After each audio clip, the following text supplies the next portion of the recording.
Lawmakers grilled Florida's former and current insurance commissioners this morning. All part of an investigation over a recently released state report that suggests companies made big profits as homeowners suffered. Capitol reporter Forrest Saunders has the latest from Tallahassee. Florida's current and former insurance commissioners Michael Jaworski and David Altmaier in the spotlight Friday, facing hours of questions. I know the number one thing out there to the people of Florida is they want answers. Much of the hearing focused on that now public state insurance report from March of 2022.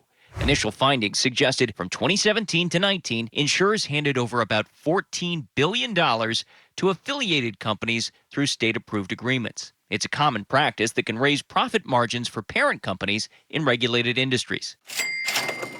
All the while, the ongoing insurance crisis was raising rates and homeowners demanding relief. The biggest, meatiest, beefiest property insurance reform legislation that this state has ever seen. The legislature, unaware of the report, acted in 2022, approving tort reform, cutting insurer lawsuits. That's as the controversial study stayed that way. It's a very incomplete picture on the income side of what is taking place. Jaworski and Altmaier both said it was a draft report, incomplete and misleading, which is why it wasn't shared with lawmakers. I think what we said was, there's a lot of smoke here, and we need to make sure we go and see if there's a fire burning or not. And that was the effort I thought was underway when I left the office. Instead, nothing happened. The study was never finished, and lawmakers wanted to know why. They were understaffed. They are dealing with probably, I think, 6 to 7 insolvencies during that period.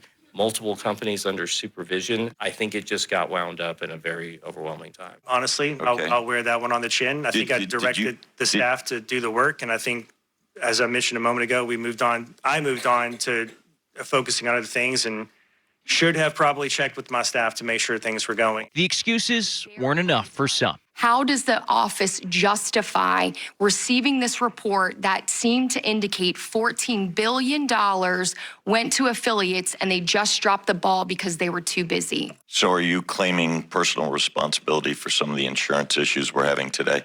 No, sir. No. The commissioners did offer suggestions for future reform, things like better defining limits on cash transfers between insurers and affiliates, potentially preventing this kind of thing in the future, something the commissioners said they've wanted for years. You said you were going to follow the truth wherever it goes. Where's it leading you right now?